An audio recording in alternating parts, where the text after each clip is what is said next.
Olá, olá, boa tarde. Estamos aqui hoje, eu, Ronaldo Davi Guimarães, fundador da Davi Guimarães Advogados. A maioria nos conhece tão somente com Davi Guimarães Sociedade Advogados. A honra de estar aqui hoje, graças a Deus, a agenda me permitiu aqui hoje fazermos um bate-papo sobre processo penal, sobre plenário do júri. Estou aqui na companhia do meu companheiro, meu amigo de trabalho, doutor Gabriel. Doutora Ela está ao fundo, não está saindo, mas é nosso marketing, veio também nos acompanhar e me ensinar algumas posturas aqui hoje. Então nós viemos aqui hoje debater sobre o que mesmo, doutor Gabriel? Olá, muito boa tarde também. Vim aqui hoje, com toda essa gratidão do mundo, debater sobre você, sobre direito penal, E hoje viemos aqui para debater tão somente o Tribunal do Júri, entre outras mazelas que enfrentamos na sociedade. Doutor Ronaldo, eu queria saber de você, como é que foi o seu início de carreira, como foi decidir advogado no Tribunal do Júri? Você enfrentou muitas dificuldades, como é que foi? Pode contar um pouco pra gente? Vamos contar. Então eu me apresento aqui o meu rápido currículo vitae. Há 25 anos que eu advogo, 3 de estagiário, mesmo com a minha OAB de estagiário eu já atuava. Já fazia plenários do júri com a Rosângela Magalhães, aqui de Goiânia, Goiás, toda a polícia a conhece. E mesmo estagiário, naquela época, doutor Gabriel, eu fazia muito júri e faço até hoje. É uma das minhas, vamos dizer, expertises. Eu amo fazer plenário do júri, E quando eu comecei a fazer plenário do júri, a gente ainda via muito lá os desafios. Naquela época era libelo acusatório. Olha só o que é isso. Os advogados de hoje em dia eu acho que nem conseguem memorizar o que vem a ser o libelo acusatório. Mas dos desafios, um dos maiores eu diria ser o quê? A mídia. Porque quando você vai participar de um plenário do júri, a mídia já fez o julgamento. Os jurados já estão predispostos a chegarem ali já com a decisão na mente. E você conhece os jurados, o corpo de sentença, quando você vai fazer um plenário do júri numa outra cidade, doutora Ellen, numa outra comarca, local que você foi lá uma vez ou nunca foi. Como que você vai abranger o processo penal para aquelas pessoas que são leigas, aquelas pessoas que não são técnicas? Então as principais, vamos dizer assim, peculiaridades ou as dificuldades que você mais encontra, eu diria ser, primeiro, você conhecer o corpo de sentença, aqueles jurados daquela região, daquele local. A atuação da televisão, se a cidade tem uma televisão ou não tem, das mídias, que hoje o processo penal virou um processo penal midiático. E no plenário do júri não há de ser diferente. O promotor de justiça, se a cidade for um pouco maior, vai ser professor, pode até ser, doutora Ellen, professor dos jurados. E eu acho que sou um dos únicos advogados que conseguiu anular um júri no STJ, porque a maioria do corpo de sentença, do corpo de jurados, era alunos do promotor. Então as dificuldades são muitas. E também o promotor de justiça, o próprio magistrado, come sanduíche ou come uma pizza lá naquela comarca, porque lá residem, com os jurados. E você chega e só conhece mais ou menos o acusado, que a mídia já coloca como réu, e a cidade em si, e o processo, por você ler o processo. Essas principais divergências, quando você chega fora, que eu diria ser hoje uma das principais dificuldades. Muitos me contratam em outras comarcas, eu peço para ir lá 2 vezes antes do julgamento, para isso, para eu ir para o espetinho da esquina, comer um espetinho e conhecer aquela comunidade, aquele local, e entender a população ali, sobre aquele caso, se a comarca tiver 20 mil habitantes. E eu até te devolvo. O senhor, quando foi fazer seu primeiro julgamento, sua primeira sustentação oral, o senhor estudou os julgadores? Como seria o entendimento lá dos desembargadores? Sim, doutor. A primeira vez que a gente sempre chega um pouco cauteloso, A gente fica com aquela insegurança, mas isso a gente vai perdendo com o tempo, obviamente. Mas, naturalmente, a gente tem que estudar com afinco o processo. Os primeiros júris sempre são, júris e tanto sustentação orais, são os mais desafiadores, Mas sim, eu pegava o processo, debulhava ele, lia tanto o laudo cautelar da polícia, dos condutores, e até mesmo das testemunhas, então eu chegava com o processo na cabeça. Com o tempo vai se passando, a gente começa a fazer isso com mais naturalidade, A gente já pega a veemência ali do processo penal, E a gente consegue atuar com maior facilidade. A facilidade é essa que vem pela meio da experiência, Quando a gente está muito tempo em uma coisa, a gente já pega alguns macetes, A gente já pega aquela persuasão de fazer aquilo de maneira mais simples. Mas, doutor, me veio a pergunta aqui na cabeça, Que você estava falando sobre júris no interior, sobre na capital. Você acha que tem diferença em um júri ser feito na capital e no interior? Pergunta muito boa essa sua, doutor. Tem, tanto é que eu fiz um na capital de Goiânia, Goiás, que foi no norte da cidade. Na época, me parece, vou aqui falar em códigos, porque o ex-prefeito me parece que foi acusado de ter mandado matar o atual prefeito ou vice-versa. Pediram desaforamento, palavra estranha, mas foi para ser julgado na capital. Porque em tese, lá naquela comarca, iria interferir, a defesa poderia interferir no julgamento e visitar todos os plenários do júri, ou todos os jurados que iriam compor o plenário do júri. É igual a gente vê em filme, né?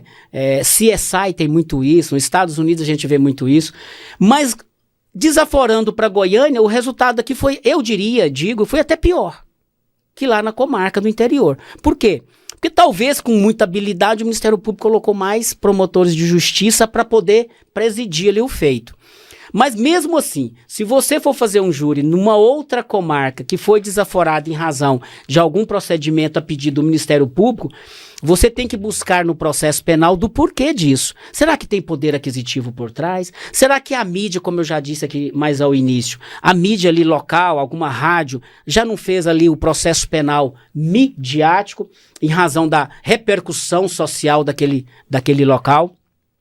E gosto muito de dizer também, quando vai para a capital, existe já uma animosidade. Qual? Por que foi para uma capital ou para uma cidade mais próxima daquela em que não é para fazer o júri? Que a lei diz o seguinte, desaforamento vai para a cidade mais próxima que tiver possibilidade de fazê-lo. Então nem sempre é a capital. Mas até hoje eu já fiz mais de 400 júris, doutor Gabriel e doutora Ellen. Todos foram para a capital. E eu acho mais fácil para o advogado, mas a maioria das vezes se torna mais difícil pela mídia. Se foi desaforado, para cá tem um porquê. Então a sociedade, o clamor social é o que mais prejudica os advogados, técnicos jurídicos, os profissionais bons e honestos de fazer um bom júri e ajudar o seu cliente, o seu constituinte, com base na prova. Eu diria ser essa uma das também dificuldades de atuar-se no plenário do júri, ainda mais quando tem o desaforamento em razão da mídia, da sociedade e da publicidade local. Doutor, atravessando aqui um pouco, acho que é importante a gente ressaltar aqui o que é tribunal do júri, né? O tribunal do júri nada mais é do que os julgamentos contra a vida, né? Tanto o homicídio, o feminicídio, o aborto, né? Então, é importante ressaltar para as pessoas que muitas das vezes sabem, né? Acho que o tribunal do júri é aquele tribunal um julgamento que se passa no filme hollywoodiano, né? Que muitas das vezes as pessoas falam, né? Então, aqui no Brasil, costuma-se julgar os crimes contra a vida e o mais comum deles, o mais famoso, é o homicídio, né? Muitas das vezes também o feminicídio, que é o agravante que tem no crime de homicídio. Hoje em dia não mais agravante, hoje em dia é um crime próprio, né? Que até mesmo alterou a pena máxima do tipo penal ali para 40 anos, coisa que não existia até pouco tempo atrás. Então, é importante ressaltar, né, que esse tipo de julgamento, ele não é julgado por um juiz singular, como se comumente julgam os outros crimes, mas é julgado por um corpo de sentença. Esse corpo de sentença nada mais é do que 7 pessoas escolhidas da sociedade. As pessoas escolhidas como? Geralmente aleatoriamente. Então, essas pessoas elas não têm um conhecimento jurídico para poder dar uma decisão judicial. Então, muitas das vezes o advogado não basta ele ter o conhecimento técnico, é lógico que é necessário, né? Mas ele tem que ter o conhecimento humanitário, né? De se convencer pessoas normais de que aquela pessoa agiu de maneira correta ou de maneira errada, de acordo com a sociedade lhe impõe. E levando em consideração, né, que o nosso Código Penal ele leva muito em conta os ditames da sociedade, né? O que você acha que o advogado deve ter de habilidade técnica ali para convencer os jurados na hora do julgamento? Primeiro e a principal e primordial, conhecimento jurídico. Sem conhecimento jurídico não entra na brincadeira não, que é complexo. Não, nós temos advogados, amigos que dão cambalhota para fazer júri, outros tocam violão, outros falam poesia, outros têm uma entonação de voz, né, maravilhosa, grossa. Eu diria, eu faço 5 apontamentos. O primeiro que a advocacia criminal e a se falar de plenário do júri não é advocacia para covardes, como diz Sobral Pinto em seu livro. É uma advocacia mais complexa de todas, a penal. Segundo, você está ali para decidir algo sobre alguém, um popular seu, que o jurado não é técnico, o jurado não fez curso nenhum de direito, o jurado, o corpo de sentença, não tem o mínimo conhecimento e não se faz necessário ter. O jurado é escolhido lá naquela comarca, naquele município, através da sua ilibada vida pregressa. Então, se ele não é isso, você primeiramente tem que ter conhecimento jurídico para entregar aos jurados um conhecimento técnico, não jurídico. Ele tem que entender do que se fala. Como que um jurado vai entender o que é cadeia de custódia da prova? Se não tem prova nenhuma no processo, certificada em juízo, tarifada consoante a lei, consubstanciada em contraditório judicial, como que o jurado vai entender isso? Você vai falar com arrogância, com prepotência, ou você vai falar com humildade, com simplicidade? Porque o jurado é uma pessoa como nós, como eu.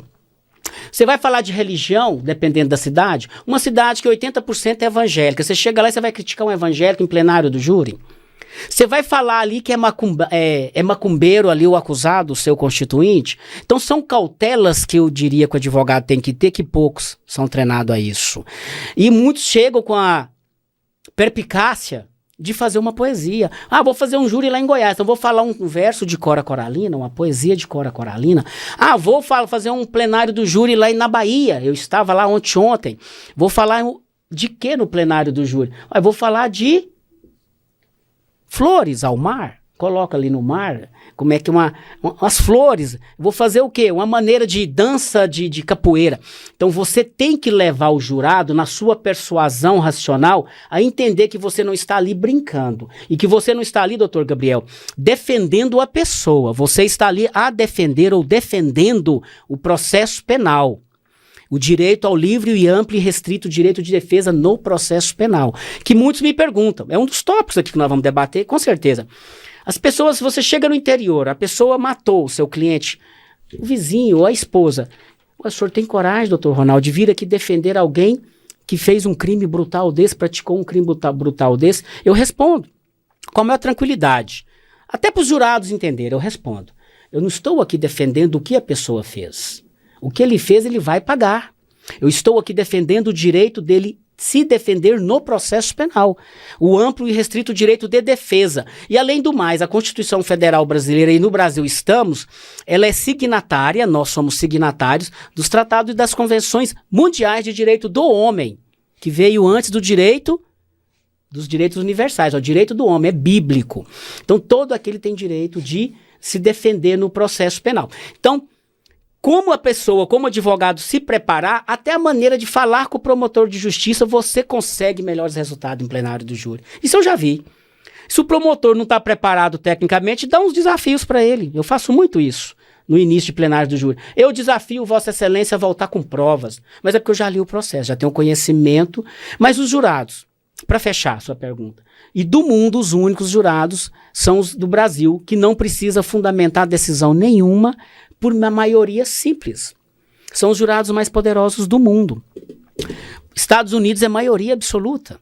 Europa todinha é escambinato. Tô falando aqui para leigos ou para advogados? Por isso nós estamos montando aulas no The Criminal Club, né? Elite The Criminal Club, para nós passarmos aulas, treinamentos para colegas advogados iniciantes de carreira. Se faz necessário. E a advocacia de plenário do júri te leva a ter mais coragem, mais dicção, mais oratória, mais persuasão, desde que você tenha muita humildade, muita perpicácia e estudar o local que você vai fazer o júri. Se você for fazer o júri no Pantanal e de 7 jurados escolhidos, 5 for índio, cuidado o que você vai falar da flecha. É mais ou menos isso aí, doutor Gabriel. Perfeito, doutor. Quando a gente fala muitas das vezes em tribunal do júri, né, a gente lembra muito dos direitos fundamentais que é garantido pela Constituição Federal. Muitas das vezes, a dignidade da pessoa humana, né, direito ao contraditório e ampla defesa, né, e o advogado nada mais vai fazer ali do que resguardar essa pessoa desses direitos, né. E muitas das vezes, quando a gente saiu da faculdade, a gente achou que saber do direito ia nos ajudar a trabalhar, né. Só que o que a gente percebe é que muitas das vezes só saber o direito não é suficiente, mas a persuasão as técnicas de comunicação interferem muito no julgamento, né? É lógico que tem que ter a companhia dos dois, né? Tanto a persuasão, tanto o conhecimento técnico, né? E a gente percebe isso porque a gente tem que convencer pessoas que não sabem do direito, né? Isso é uma coisa bem difícil. E outra coisa, doutor, a gente tem visto muitas coisas na mídia ultimamente, né? Que as pessoas, elas vêm conhecendo, parece que mais do direito do que nós, pois as pessoas vêm condenando as outras apenas pelo ouvir falar, né? A gente vem falando no caminho vindo para cá hoje, né, sobre um caso midiático que estourou na mídia recentemente, que fala sobre violência doméstica e familiar contra a mulher. E essas pessoas, muitas das vezes, vêm condenando essa pessoa mesmo sem saber todo o histórico do que motivou aquele crime, aquele suposto crime, né? Não é certo a gente falar do crime, né? A gente não sabe sobre os autos. Mas aquele suposto crime, né, que as pessoas já vêm tanto condenando. O que você acha da influência da mídia hoje em dia no nosso direito em geral? Eu não acho, eu tenho certeza. E aqui eu falo, a Ellie está nos acompanhando ali atrás, ela até puxa minha orelha. Quando o senhor fala, doutor Ronaldo, tem certeza, explica para o pessoal entender. Advogados que já me conhecem sabem mais ou menos a minha forma de dizer. O Brasil tem que discutir, doutor Gabriel, o que é livre convencimento motivado ou não motivado e o que é persuasão racional. Que só no Brasil funciona assim. O júri brasileiro e alguns do mundo também assim pode proceder. O jurado, ele condena ou absolve alguém sem ter que fundamentar a decisão. Ele não tem que, sim ou não. Perfeito? Estados Unidos, como eu já disse aqui, é maioria. Brasil é maioria simples. Não precisa fundamentar. Agora, só no Brasil, de todo mundo, através de pesquisas que eu fiz e venho fazendo, que funciona dessa forma. O juiz não gostou, o juiz togado, da sua maneira de fala, da sua barba branca, ele pode condenar tão somente no livre convencimento motivado ou não motivado dele, na persuasão racional. E aí a mídia começou a trabalhar dessa forma. O quê? Se o magistrado assim entende, eu também, mídia, posso. Então a mídia publica e julga. Nós estamos aqui, vemos o caso do colega, não sei se é baiano ou pernambucano, advogado, amigo meu, já fizemos júris juntos. Ronaldo, aqui no Brasil se inverte-se o ônus da prova. O ônus da prova, sim. Ele bateu ou não bateu? Ele agrediu ou não agrediu a companheira? Não tem prova, mas ela apareceu com sangue na boca. Tá, e se aquele sangue tiver batido de propósito no banheiro e nada foi registrado, não tem uma câmera para certificar essa ocorrência. Então inverte-se o ônus da prova, que digo também ser só no Brasil assim, o resto do mundo não é. Não se inverte o ônus da prova em todos os países da Europa. E eu desafio alguma pessoa me provar que eu estou equivocado. Por quê? Porque se eu não tenho prova que aquilo ocorreu, infelizmente eu tenho que absolver. Que na dúvida, indúbio pro réu. Né? E outra coisa que o Brasil tem que discutir também. Só no Brasil, que na dúvida, indúbio para a sociedade. A pessoa vai para o plenário do júri para ser julgada. Matéria que, inclusive, 7 ministros do STF estão instigando o Congresso Nacional a trazer lei. Porque isso é inconstitucional. Conforme é inconstitucional o livre convencimento motivado do magistrado e a persuasão racional para condenar uma pessoa. Como também é inconstitucional e o Brasil continua a utilizar ou utilizando essa lei que inverte o ônus da prova. Eu digo que você me bateu, mas eu não tenho prova. Mas eu apareço com sangue aqui, você vai ser culpado, pode ser condenado, a mídia vai acabar com você. E a mídia entrou nessa jogada, doutor Gabriel, e pegou isso de lambuja no Brasil. Então, tantas são inconstitucionalidades no Brasil que a gente tem até medo de dizer. Por quê? Porque o STJ acha isso bonitinho. O STF, aliás, desculpa, o STJ está funcionando, e bem. Então o STF pega isso, aí um ministro só, sem citar o nome, né, a gente só passa a mão assim no cabelo, um ministro só vem ditando regras, onde ele disse que no processo penal brasileiro pode ser assim. Eu posso ser a vítima, eu posso te processar, viu, Ellen? Eu posso ser o delegado contra você, doutor Gabriel, e eu posso ainda inverter o ônus da prova. Ou seja, eu posso dizer que eu fui vítima e eu sofri um dano e eu vou te julgar ainda. E você não tem direito a recurso. E mais, decidiu semana próxima passada, esse mesmo Congresso, ou esse mesmo Supremo Tribunal Federal, que advogado não pode entrar na audiência com celular. Então, a demanda é boa, o debate aqui é maravilhoso. Então o Brasil tem várias, para não dizer algumas, leis que são inconstitucionais. Mas nós temos que ter essas leis inconstitucionais para quê? Para diminuir um pouco da violência. Porque invertindo-se o ônus da prova, eu dou exemplo só de Portugal. Tudo nosso é copiado de Portugal. Portugal não existe a Lei Maria da Penha com essa roupagem brasileira. que inverte-se o ônus da prova. Você tem que provar que eu não fui agredido por você, ao invés de eu ter que provar que você me agrediu, né? E o que você fala tem mais prevalência, o que você fala tem mais consubstância do que 10 testemunhas de defesa. Então esse é o Brasil, essa é a mídia brasileira que vem trazendo para o Brasil, para as decisões brasileiras, processo penal midiático. E digo mais, e devolvo para você uma pergunta, doutor Gabriel, uma dúvida que eu tenho. O senhor já está comigo há anos. O Brasil vem julgando, essa é boa, colegas, o Brasil vem julgando o ato ou o ator? Responde para mim. Então, doutor, muitas das vezes, essa segurança jurídica, né, que nos invoca a pensar nesse termo aqui agora, né, porque muitas das vezes a gente tem que ele não é respeitado aqui no Brasil. Então, o que é julgado primordialmente, né, o ato ou o ator, né? Então, depende muito, né, porque aqui no Brasil, a gente vê que quando um processo é midiático, ele tramita mais rápido. Mas por que isso? Será que os processos midiáticos são mais importantes do que aqueles processos que não são midiáticos? Mas vamos supor, por exemplo, um crime de homicídio, né? Tem pessoas que é menos relevante, outra pessoa que é mais relevante. Por que a mídia ela consegue fazer esse aceleramento, essa rapidez, essa celeridade em alguns julgamentos, né? Então, isso nos invoca a pensar sobre as nossas garantias, né? Sobre o nosso direito constitucional aí, né, da ampla sociedade. Então, né, falando que você está falando do júri, a gente está falando do indúbio pro societate. Lembrando aqui, explicando para o pessoal, que o tribunal do júri ele é composto por 2 fases. A primeira fase é apenas para averiguar se há indício suficiente de autoria e materialidade para poder pronunciar a pessoa. Engraçado porque muitas das pessoas acham que há uma sentença logo na primeira fase. Legalmente falando, né, é quase uma sentença, mas tecnicamente falando, né, é uma sentença de pronúncia, decisão de pronúncia. Perfeito, perfeito. E essa decisão, ela joga para a segunda fase do júri, que é o tribunal do júri em si, né? Então, muitas das vezes, o juiz, ele tem que constatar que aquela pessoa, ela teve certos indícios que invocam que ela que cometeu aquela infração, ou que ela está envolvida, né? E que tem a prova de que o fato, ele foi um fato naturalístico, né? Geralmente, a transição da vida para a morte. E muitas das vezes, a gente vê aqui que esse indúbio para a sociedade, né? Que o juiz, ele inverte toda essa segurança aqui quando ele quer jogar para a sociedade o direito de sanar essa dúvida. Boa. Por que isso acontece muitas das vezes e muitas das vezes também acaba caindo nos tribunais superiores, né? Mas muitas das pessoas também não têm a condição de recorrer para essas instâncias superiores, né? Então, invoca aqui, né? Na dúvida, né? A gente deveria absorver essa pessoa, né? Ou a gente devia condenar como faz alguns juízes, né?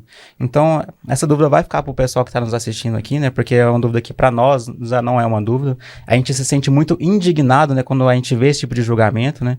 Inclusive, conversando com aquelas amigas nossas, né? A Deise e a Núbia, nossas amigas de Anápolis, né? Veio me contar um dia que, através de uma amiga dela, teve um julgamento que foi crime de trânsito, no qual houve uma morte. E esse crime de trânsito foi julgado pelo tribunal do júri, foi para a segunda fase do júri. Errado. Onde é que já se viu, doutor, um crime de trânsito, um acidente, ser levado para o tribunal do júri, onde julgam-se crimes dolosos contra a vida? Você acha que uma pessoa dirigindo o seu veículo automotor, indo para o trabalho, tem a intenção de matar alguém? Porque vale lembrar que o tribunal do júri não julga só crimes contra a vida, mas crimes dolosos contra a vida, quando se há a intenção de praticar aquele tipo de delito, né? E às vezes essa segurança jurídica nos bota em pauta esse tipo de situação, né? Onde é que vamos chegar com toda essa insegurança que calhamos nesse momento? Eu vou tirar 3 minutos para explicar isso. Isso é muito bacana e até que eu vou expor aqui para os colegas, aqueles que não estão assistindo, não estão nos seguindo aqui em nossas redes sociais, né, da Davi Guimarães. Hoje nós estamos aí, nós criamos o Elite The Criminal Club. Dr. Márcio não está aqui com a gente, mas a ideia dele, ele que é o mentor do The Criminal Club, vai ser aqui uma turma bacana que a gente vai começar a soltar, eu creio, porque daqui uns 15, 20 dias, esse trabalho nosso, essa nossa exemplificação para treinar colegas, orientar, preparar colegas para fazer plenários do júri, para fazer sustentação oral e para nós começarmos a debater isso, doutor Gabriel. Porque o que o senhor trouxe para nós aqui, olha só, a sociedade toda bate palmas. O Congresso continua sendo omisso. Os advogados saem da faculdade, pegam a AB, os bacharéis de direito, vão fazer cursinhos preparatórios, mas procuram a nós, igual você falou das meninas, nossas colegas, a Núbia, colegas que nos pediram para nos orienta a fazer júri, doutor. Eu falei, já deixei elas preparadas. Não é que eu sou o melhor, mas é porque eu busco a dar coragem para as meninas, para os colegas. Por isso nós criamos, eu e o Márcio, nós criamos no escritório na Davi Guimarães, o Elite Criminal Club. Por quê? Congresso Nacional omisso. 7 ministros já falaram, ministros não vou dizer se tem mestrado, doutorado, se estão altamente preparados, mas ministro escolhido pelo presidente da época. Disseram que é inconstitucional. Até quando o Brasil vai esperar? Copiar só o que interessa para um certo segmento, para uma certa casta. E não analisar coisas inconstitucionais, como esse caso. Até quando o juiz na dúvida, juiz togado, concursado, técnico altamente preparado, na dúvida ele prolata uma sentença, uma decisão, muitos falam sentença, uma decisão de pronúncia. Isso é triste demais para o Brasil. Aí joga no colo de 7 jurados para decidir algo que o juiz togado, juiz técnico, teve dúvida. Imagina 7 pessoas, doutor Gabriel.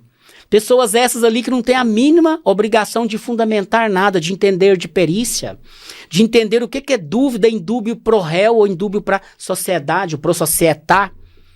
Então, essas demandas, nós, advogados, somos os maiores formadores de opinião do mundo. Isso não é do Brasil, não. Do mundo. Então, eu estou invocando, eu estou chamando, estou conclamando, através do Elite Criminal Club, e logo, pessoal, daqui uns 15, 20 dias nós estamos já soltando algumas pílulas.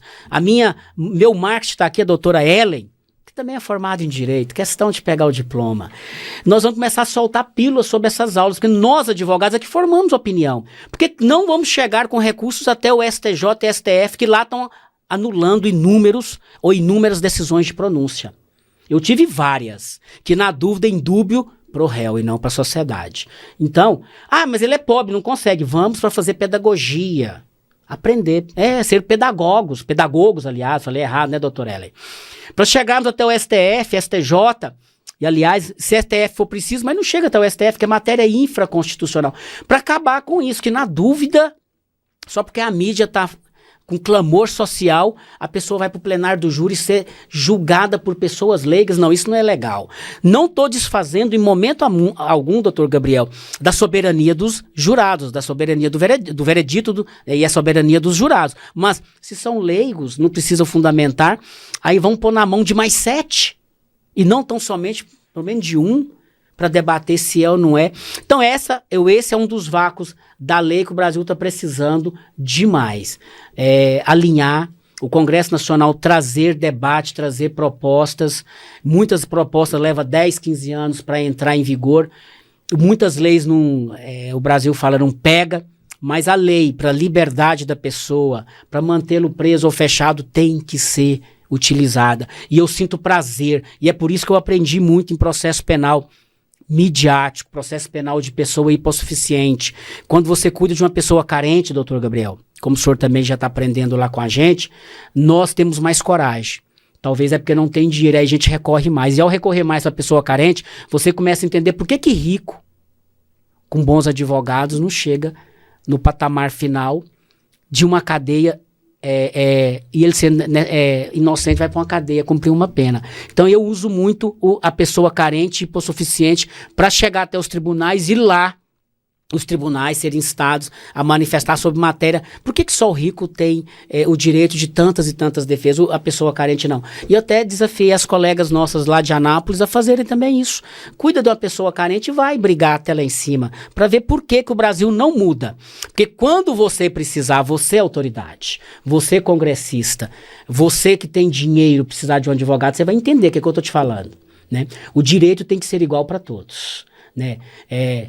Vamos tratar os iguais com a sua igualdade e os desiguais de acordo com a sua desigualdade. Esqueci quem falou isso.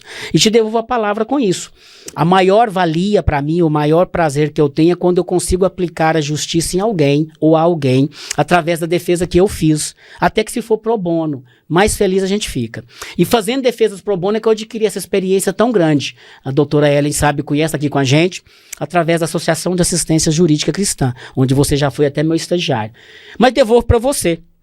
Devolvo para você também. E o que você acha quando você faz uma pergunta, em plenário do júri ou não, no início na primeira fase ou não, que o juiz indefere sua pergunta só porque o juiz diz que a sua pergunta é igual a que o promotor já fez? Qual é a sua atitude quando o juiz indefere uma pergunta sua? Doutor, a gente vai falar de direito penal aqui, né, principalmente tribunal do júri. A gente invoca novamente aqui a segurança jurídica, né. Você fala que a gente, cuidar de pessoas hipossuficientes nos dá mais poder de persuasão, muitas das vezes, por causa que a gente não se sente tão cobrado ali financeiramente por essa situação, né. E, inclusive, foi o que me ajudou muito no início da minha carreira, né, foi trabalhar na associação na qual o senhor faz parte, a AJUC, né, Associação Jurídica Cristã, porque ali a gente coloca a cara aonde o Estado falta. Muitas das vezes a gente, como ouve falar em comunidades, como vulgarmente chamadas como favela, né? Nada mais é do que a ausência do Estado naquela região. Boa. E a ausência desse Estado, né, geralmente provoca situações de insegurança, onde se vê milícias, se vê o crime criando a organização daquela sociedade. Né? E muitas das vezes as pessoas passam a acreditar que aquelas situações são certas, diferentemente de nós que estamos aqui, né, que somos pessoas estudadas, ver aquilo como uma situação errada. Né? Então, acho importante a gente falar sobre isso, por causa que muitas das vezes as pessoas que são mais hipossuficientes, né, vulgarmente falando, são de certa forma pobres, elas não têm condição de pagar um advogado para poder subir ali no STJ, no STF. Caso esse que a gente veio debatendo a semana inteira, né? Que a gente vê que o policial faz a apreensão de uma pessoa por ouvir falar, né? Ou por ter uma denúncia anônima, mas aquela pessoa entra na casa dela, né? Sem saber do que pode aprender lá dentro. Que é uma coisa que a gente vem debatendo também sobre o Fishing Expedition, que é como se fosse uma rede de pesca. O policial, ele recebe uma denúncia, tem uma certa suspeita, mas não se sabe qual que é o crime que aquela pessoa pode cometer. Aí a polícia brasileira usa isso aí como inteligência das forças policiais. Vou continuar. E aí esse policial, ele entra na casa da pessoa, né? Ele, sem mandado judicial, deixando claro, né? E procuram, vasculham tudo aquilo ali, porque acha que aquela pessoa, ela vive para o crime, né? E se ela não achar nada ali dentro? É até perigoso a gente falar isso, né? Mas a gente costuma falar sobre os flagrantes forjados, né? Então, isso é uma coisa que nos assombra bastante, né? E os advogados criminalistas estão bastante habituados com esse tipo de situação, né? Então, como que uma pessoa hipossuficiente vai conseguir reverter uma prova que, em tese, fora forjada? É uma situação que muitas das vezes é quase irreversível, né? Porque para poder se anular uma prova no Brasil hoje em dia, uma prova supostamente forjada, tem que haver toda a cadeia de custódia, né? Averiguar toda ela. E muitas das vezes não consegue isso em primeiro grau, né? Não consegue isso apenas no tribunal do júri. Consegue isso apenas levando para o STJ, STF. Isso. E o processo ficaria muito caro. Geralmente um processo para subir ali na tabela da OAB estaria em torno de R$20 mil, fora a parte da instrução. Então a pessoa gastaria um total de uns R$40 mil. Uma pessoa hipossuficiente conseguiria ter acesso à justiça dessa forma? É outro debate para a gente montar aqui um outro podcast, né? Um outro podcast para a gente fazer aqui um bate-papo de horas. Mas o Brasil, eu diria que o Brasil 80%, 90%, eu tenho essa pesquisa, ainda vou apresentá-la através das minhas escritas aí, em artigos, livros, que através da Associação de Assistência Jurídica Cristã, eu nunca esqueço, eu levei para Portugal, que lá que eu fiz meu mestrado, e estou com os créditos lá para defender o doutorado, fiz uma pesquisa empírica, que assim me instaram a fazer, o professor de Portugal, entrevistar 80 mães, 80 pessoas que voltaram a reincidir. O porquê de voltar a reincidir ao crime? Então, isso eles falavam. Olha, porque nós só temos, na época o Estado de Goiás, salvo melhor juízo, não tinha nem defensoria pública, tinha só nós, da Associação de Assistência Jurídica Cristã. E daquelas 80 pessoas que eu entrevistei, eu fiquei maravilhado de ver. A maioria reincidiu, por quê? Que quando sai não arruma emprego. E eu vou dar um exemplo aqui, a grosso modo, doutor Gabriel. Essa vai para os empresários. O empresário, ele vai, se ele estiver devendo, ele não participa de edital, de concorrência pública. Mas ele vai negociar o tributo ou coisa do gênero, até mesmo se for ação criminal, e ele vai negociar se tiver com dívida, a certidão sai positiva com efeito negativo. E aí ele pode participar da concorrência pública. Olha que ponto chegamos, Ellen. Mas essa pessoa não pode se for presa a pessoa, o pobre, o hipossuficiente, ele não pode fazer o mesmo, pegar e negociar uma dívida que ele tiver, ou tirar uma certidão negativa com efeito positivo, negativo e vice-versa, e arrumar um emprego. Então, por não arrumar emprego, nem o empresário vai empregá-lo. Esse empresário que tem o direito de ter uma certidão positiva com efeito negativo e até concorrer em obras públicas, em vendas no mercado, renovar débitos, dívidas com INSS e assim sucessivamente. Mas a pessoa que saiu do presídio, pena pequena ou grande ou média, não interessa. A certidão dele continua positiva, ele arruma emprego. Então isso levou a crer, com essa pesquisa que eu fiz, que a maior reincidência, a maior causa de reincidência, pelo menos no centro-oeste brasileiro, que eu pesquisei em 3 estados, é em razão de não arrumar emprego. Podem estar falando mentira para nós? Podem. Talvez eles nem procuraram emprego. Mas as mães assim trouxeram para mim essa pesquisa. Mas eu quero entrar aqui agora num tópico, doutor Gabriel. O senhor falou de cadeia de custódia da prova. Pegar aqui os últimos 25, 20 minutos que nós temos e eu vou instar o senhor, como o senhor é iniciante na advocacia e já está comigo desde o início, alguns exemplos do que nós vamos fazer no Elite Criminal Club. E o senhor vai me falar se o senhor concorda ou discorda.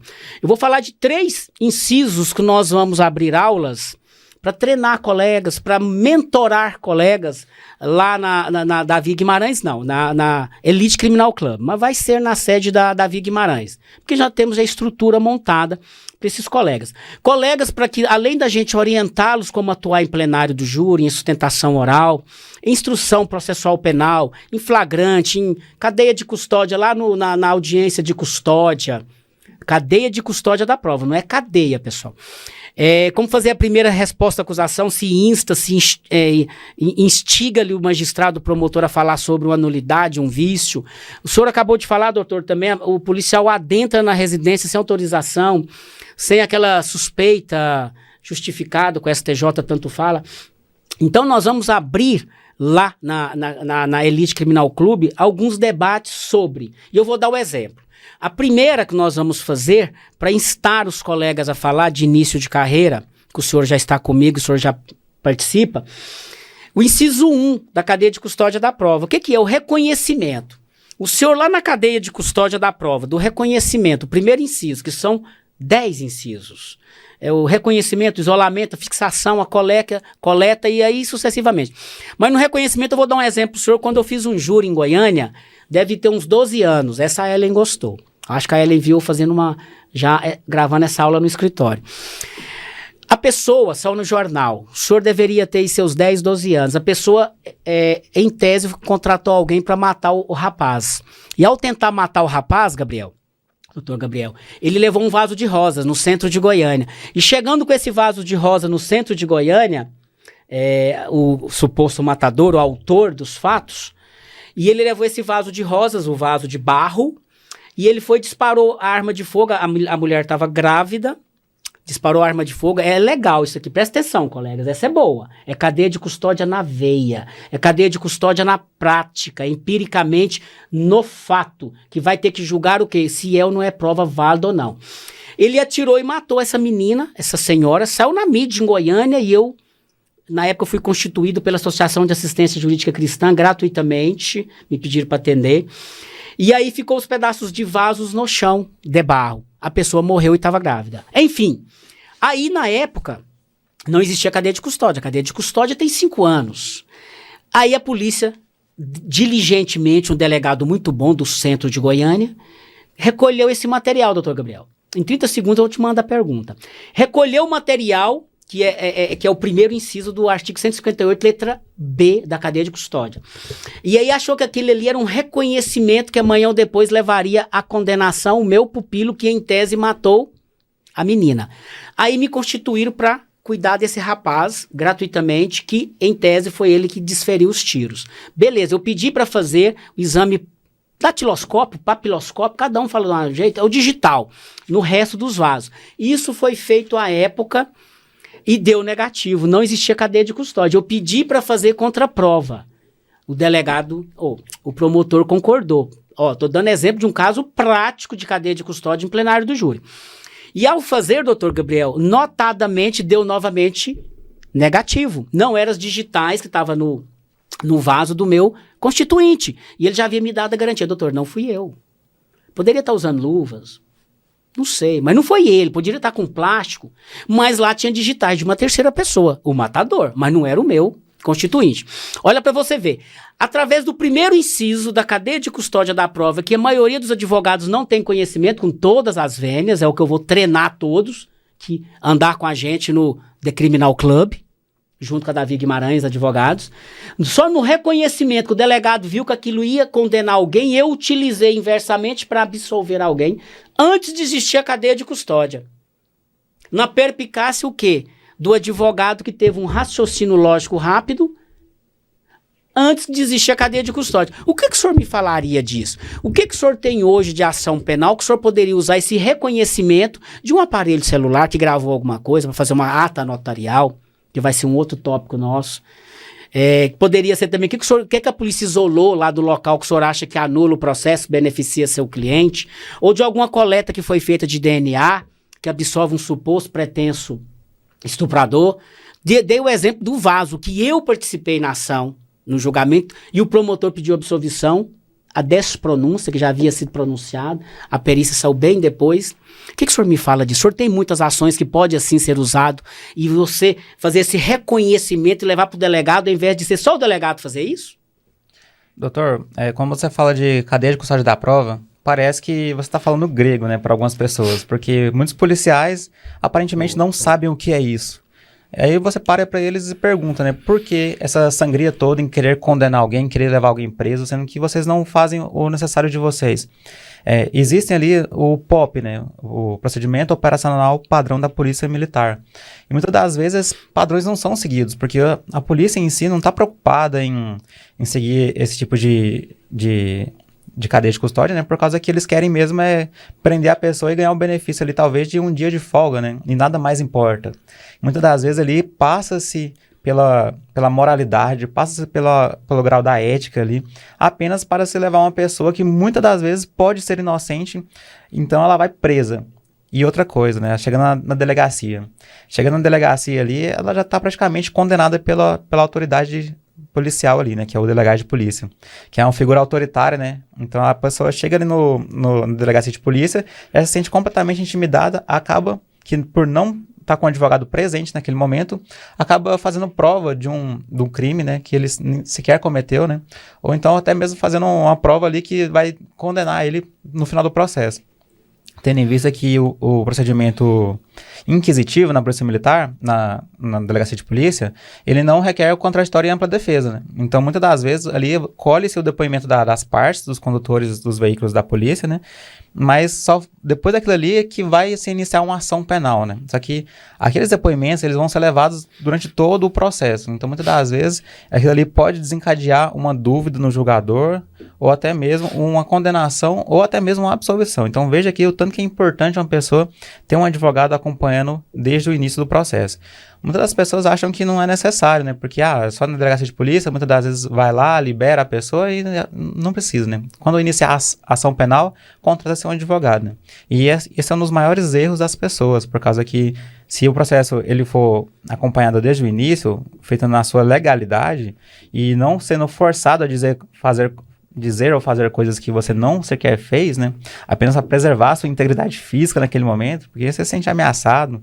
Muitos dos nossos clientes são presos em locais ermos, em BRs. Isso, não se usa ainda aqui no estado, em vários estados, a polícia não faz questão de usar a câmera no peito para fazer as abordagens, os flagrantes delito, e aí sucessivamente. Isso é um assunto bem interessante a gente debater também, né, que são as câmeras, né, nosso governador, o Caiado aí, né, se manifesta contra essa imposição das câmeras, né, mas aqui em Goiás a gente... É suposto a gente duvidar, né, dessa segurança tão midiática que a gente encontra aqui no nosso estado, né? Então eu diria e digo, esses dias até puxar minha orelha, foi gravado e alguém postou, eu acho que eu estava em outro estado, eu digo que o governador é um dos maiores ajudadores hoje das pessoas que cometem crime no estado de Goiás. Por quê? Porque os advogados, eu, por exemplo, falo e falo de cátedra, sem ter vergonha de dizer. Eu, de 10 inquéritos, se me contratar 4, eu anulo só por conta disso, sem demagogia. O senhor me conhece, doutor Gabriel. Por quê? Porque na dúvida o STJ fala assim, mas por que não filmar? Se chegar até o STJ, se essa pessoa constituinte tiver condições de pagar um bom advogado, um médio advogado, um advogado, e chegando no STJ, mas por que não filmaram isso? Por que que a fé pública do advogado, do policial, da força policial, tem que prevalecer sobre a de um defensor, sobre a de um perito oficial, como a lei, a cadeia de custódia determina? Então eu diria, é meu xará, Ronaldo Caiado, sou fã dele, mas ele não colocando câmera no peito da sua força policial, ele está ajudando bons advogados a atuarem e a anular processos lá em cima, lá no STJ. Porque os tribunais, é lógico, vão acompanhar, não vai anular. Mas eu diria ser isso. Continua, doutor.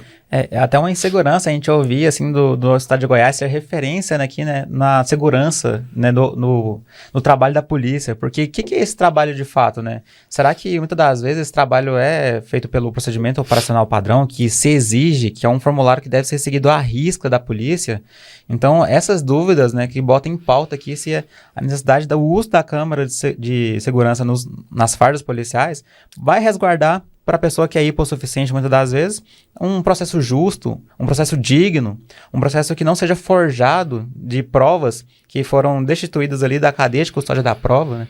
Então, muitas das vezes, essa pessoa hipossuficiente, né, igual a gente falou no tópico anterior, né, se sente desprovida do processo penal porque não tem condições de se recorrer às instâncias superiores, né? Então, a cadeia de custódia da prova, né, eu acho que ela deve ser um fato que deve ser impregnado nos policiais, né, que deve ser... O exemplo deve ser dado pelas forças policiais, se começar por eles. Não, com certeza. Eu falo assim sobre o treinamento dessas polícias, né? Por causa que parece ser uma coisa que eles não têm conhecimento. E eu vou dar um exemplo aqui. Posso dar esse exemplo, se permite, doutor? Perfeitamente. Eu vou dar exemplo prático. Vai ser também uma aula também que a gente vai soltar as pílulas logo, logo. A Eli já está formatando aqui para Davi Guimarães soltar essas aulas, esses bate-papos, esses treinamentos, a Elite Criminal Club vai, né, com a participação do Dr. Márcio. Vou dar um exemplo do inciso 4º. Inciso 4º é coleta. E também vou dar um exemplo prático. E vou até citar o nome da juíza, porque ela me permite.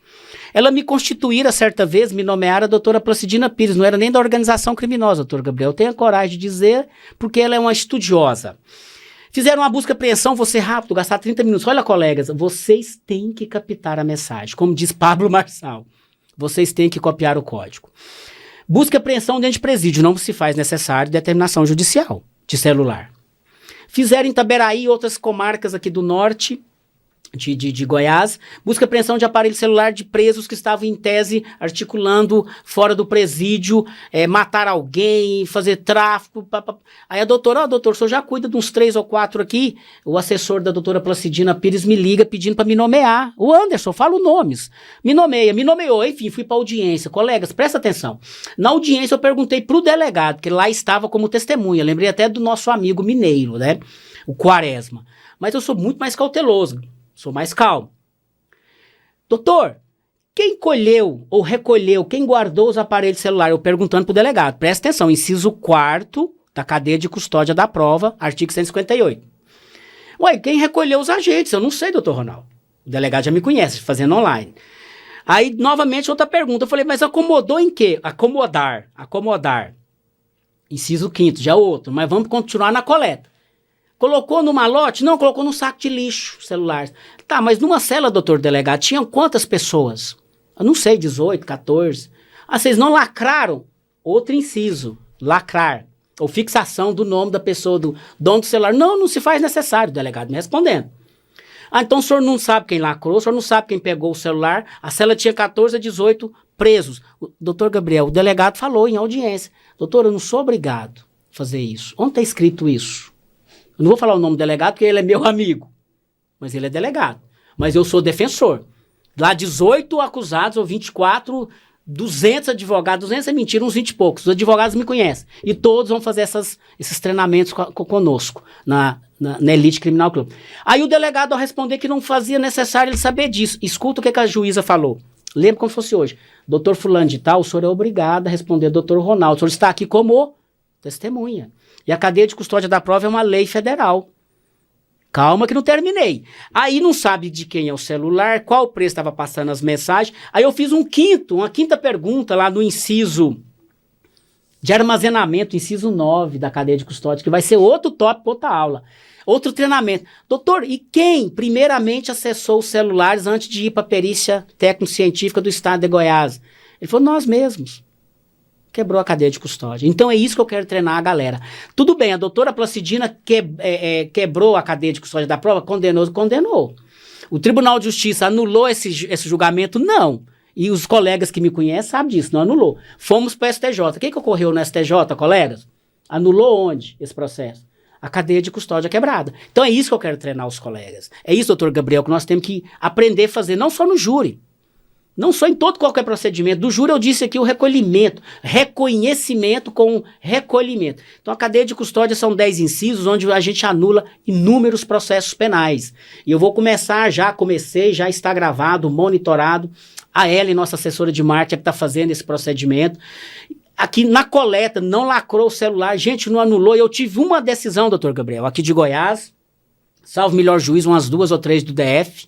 Não estou dizendo que juiz em Goiânia não reconheça a cadeia de custódia, mas eu tive uma decisão. Vou dar um exemplo rápido também, esse aqui. Você me permite, doutor? Eu estou pegando o tempo todinho para mim, depois eu fico te devendo mais uns minutos. Esse é de um taxista, não, do Uber, só na televisão também. Foi pego com um pacote de LSD no porta-luvas do Uber dele. Olha só que loucura, Ellen.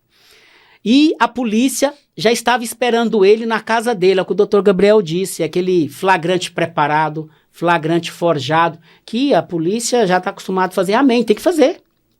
Mas eu vou para a cadeia de custódia, é o que eu quero treinar meus colegas, é o que eu quero instar os colegas a ter essa aguçidade, a saber arguir isso no processo penal.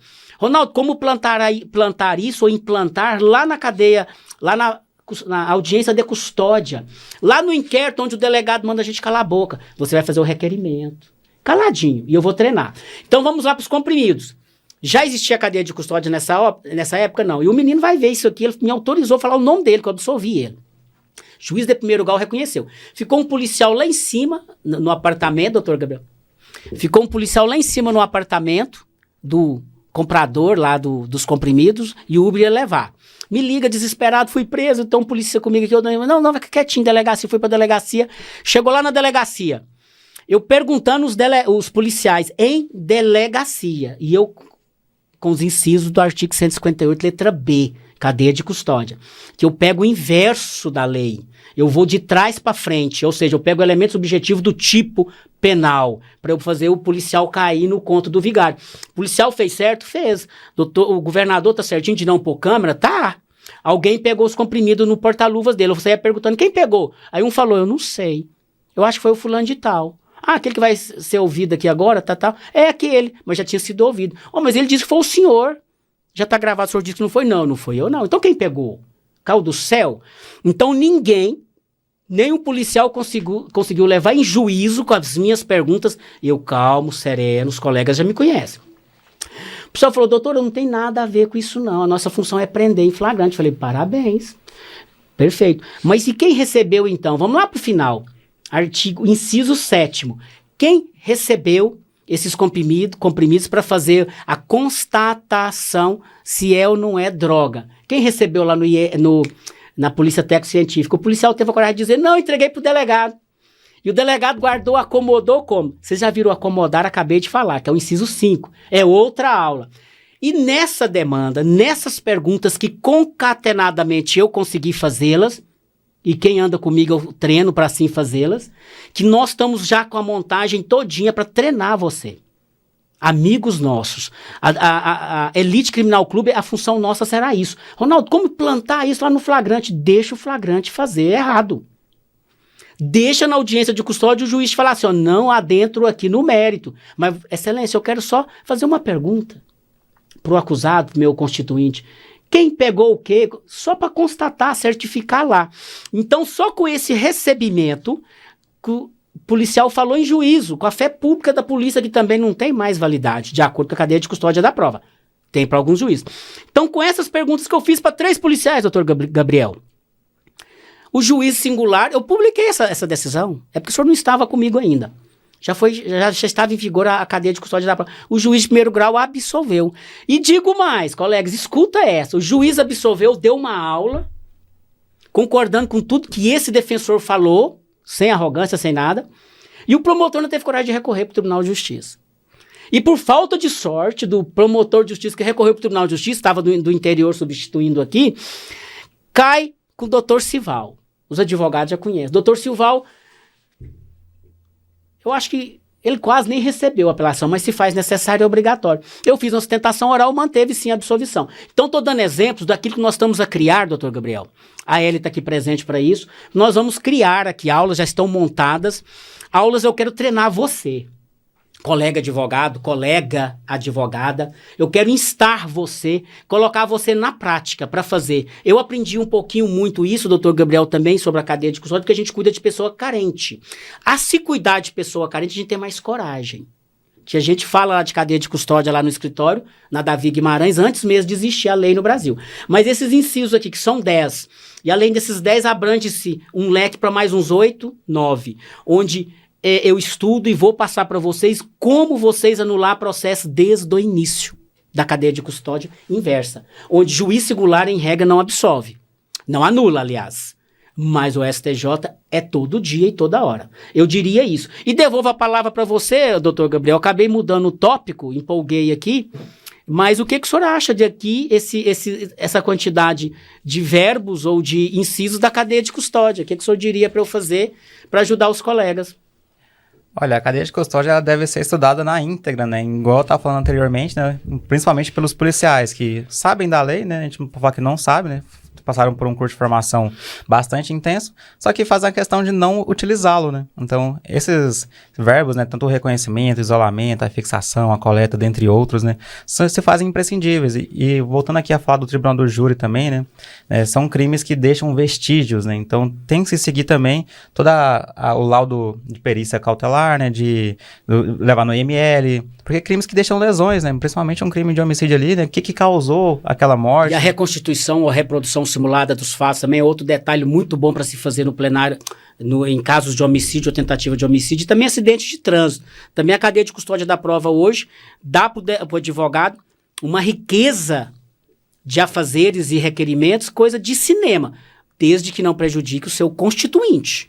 Continua, doutor. Porque a cadeia de custódia, doutor, nada mais é do que o caminho da prova, né? Então, como é que a gente vai saber como é que aconteceu um certo fato, sendo que a gente não sabe o que motivou ele a acontecer? Porque o crime de homicídio, muitas das vezes, ele pode ser defendido, né, por uma excludente de ilicitude, que seja uma legítima defesa, né, que seja um estado de necessidade. Então, se for dessa forma, né, o crime muitas das vezes não deve nem ir para a segunda fase do júri, né? Ele deve ser absolvido sumariamente, como diz nosso artigo lá, acho que, se eu não me engano, 416, 413, né, alguma coisa assim. Então, dessa forma, né, tem que ser avocado todo esse tipo de prova e não deve ser a pessoa pronunciada sem passar por todos esses procedimentos, né, que é o caminho da prova. Então, voltando aqui mais uma vez, né, muitas das vezes, por não se respeitar esse tipo de caminho, né, a pessoa acaba sendo condenada injustamente. E muitas das vezes, doutor, a prova pode até ser nula, mas se for para o tribunal do júri, os jurados, por não entender, pode condenar perfeitamente, condenando. Que eles não têm que fundamentar em nada a decisão então deles, acaba tendo que o advogado tendo que fazer de tudo para poder ser absolvido ainda em primeira fase do júri, para que não seja dado às pessoas leigas. Ou se não andar com a gente, ou se não, se for para o júri, andar com a gente, nos constitua, nos contrate, que a gente faz uma psicologia dos jurados para onde nós vamos fazer o júri, se for longe, em outro estado, né? Nós estamos fazendo júri no Brasil inteiro. Porque nós temos que convencer os jurados, doutor Gabriel, que os jurados têm o direito também de entender. E lá levar aulas para ele. Essas aulas nós estamos acabando de dizer, dar exemplos práticos. Eu dei 2, 3 exemplos aqui práticos que eu fiz, nós praticamos, fizemos. Então, se o jurado entender, na dúvida, o jurado entender, não, mas na dúvida eu vou absolver. Doutor, eu acho interessante, por causa que eu estava assistindo uma série esses dias, né, que era a série da Lava Jato, e eu estava vendo fielmente ali uma delegada, né, que conseguia obter provas, só que provas ilícitas, e mesmo assim ela fazia questão de chegar lá no juiz e mostrar a prova para ele. O que isso causa? Quebra da cadeia de custódia. Isso mancha o senso de julgamento de uma pessoa. Você sabe que a pessoa cometeu o crime, mas você não pode utilizar aquela prova, você acaba condenando, e condenando ela sem o livre convencimento, o convencimento motivado ali. Então, muitas das vezes, a gente levar essa prova pro júri, muitas das vezes, mesmo que ela seja ilícita, né, isso acaba que a pessoa vai condenar aquela pessoa, mesmo sem fundamentação. Eu tive um caso, e o tempo está acabando para nós, mas esse aqui é de suma importância. Uma pessoa do interior, empresário, foi me contratar. Esse aqui, para mim, é de cinema.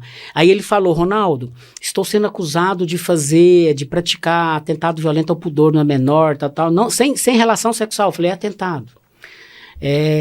Mas assim, o funcionário dela, o irmão dela foi meu funcionário, tal, trabalhou comigo. Mas eu tenho aqui um celular do funcionário. Eu falei, opa, você tem um celular? Você já mexeu nesse celular ou a polícia? Não, ninguém, tá guardado. Opa, eu já falei, é reconhecimento.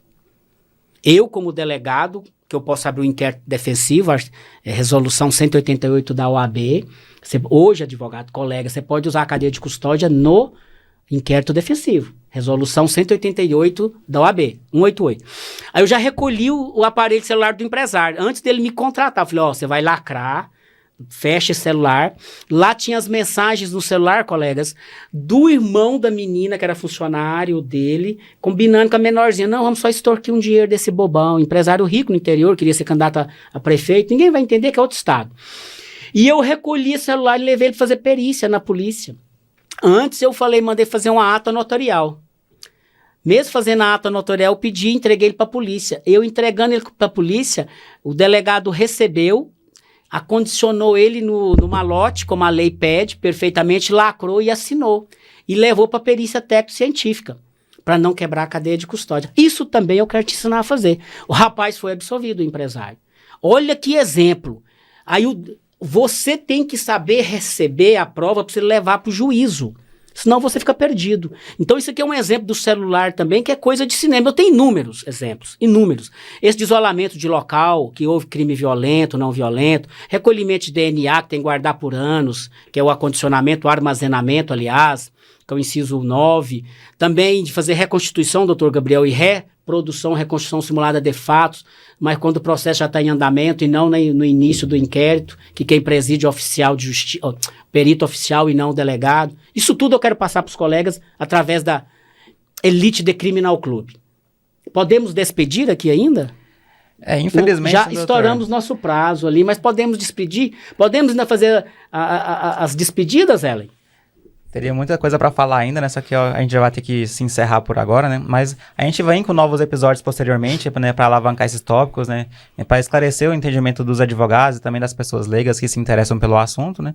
E principalmente esses assuntos que comovem a sociedade, né? Que muitas das vezes vemos na mídia ali e acabamos julgando sem saber por não desconhecer a lei. Então, se você quer acompanhar conteúdos como esse, né?